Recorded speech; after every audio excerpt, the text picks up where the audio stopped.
Alors, au niveau international, nous avons fait quand même un petit tour pour voir le Congolais qui évolue au niveau de l'étranger, mais au niveau de l'Afrique, justement au niveau du Maroc, de l'Algérie. Et là, nous retrouvons, on va voir en image, hein, il y a eu un retrouvaille, les anciens du Grand Club Motema Pembe, mais également un ancien de l'AS Vita Club de Kinshasa, Moukoko Amale, qui évolue parfaitement bien avec son nouveau club de El Jadida. Ils se sont retrouvés, on va voir en image, avec Branly Oulambou, voilà, un ancien de la RDC qui évolue au niveau de El Jadida. Ils se sont retrouvés, finalement, les trois Congolais sont là.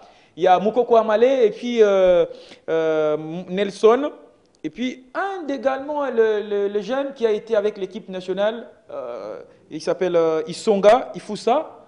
Et ils sont là, ils jouent finalement. On avait dit, on l'avait certainement critiqué avec les derniers clubs Motema Pembe, ben, c'était un joueur incomplet, mais actuellement on le retrouve avec cette équipe et titulaire avec El Jadida. C'est une très, très bonne nouvelle pour les Congolais. Exactement, Roby. À l'époque, je pense que les destinations préférées pour nos jeunes, c'était plus en Afrique. Il y avait l'Afrique du Sud, plus en Afrique du Sud. Il y avait le Soudan, on se rappellera avec le transfert de Lelombélé, le Soudan, qui avait aussi quelques Congolais, mais actuellement, nous voyons que le Maghreb, le football maghrébin, semble bien s'intéresser au football congolais. Et d'ici là, nous voyons beaucoup de transferts qui sont faits.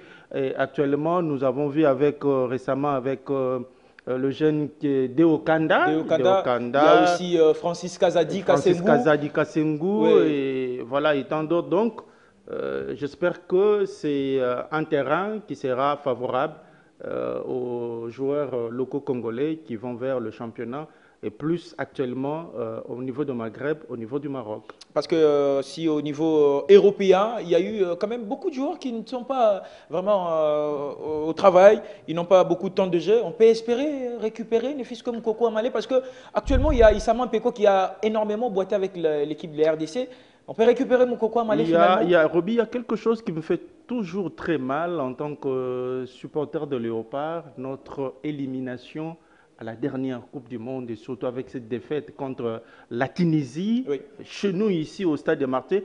Alors en suivant l'entraîneur tunisien qui disait, au fait, les entraîneurs doivent se baser sur la réalité du football africain. Et à l'époque, il y avait Ibengue, Oui. qui avait plus compté sur le professionnel congolais d'Europe, mais lui avait basé son expérience sur le joueur évoluant en Afrique. Moi, je pense que c'est quelque chose qui pourra, d'ici là, servir à beaucoup de... Parce que la Zambie aussi a gagné la Coupe d'Afrique, hein, a gagné la Coupe d'Afrique avec une majorité de joueurs congolais évoluant oui, sur le plan continental. Tepe Mazembe et puis sur le plan africain. Je pense qu'avec le nouveau vent des entraîneurs nationaux donné par Florent Ibenge et suivi par beaucoup de pays, entre autres la Côte d'Ivoire, la Côte d'Ivoire, le Nigeria, avec le joueur qui venait de mourir récemment, je pense que les sélections africaines de demain compteront sur les talents continentaux Roby Bengo. Merci beaucoup à vous Lionel Ipaka. Je rappelle que vous êtes journaliste et sportif également, ici à Univers Groupe Télévision, hormis vos différentes occupations ici, comme étant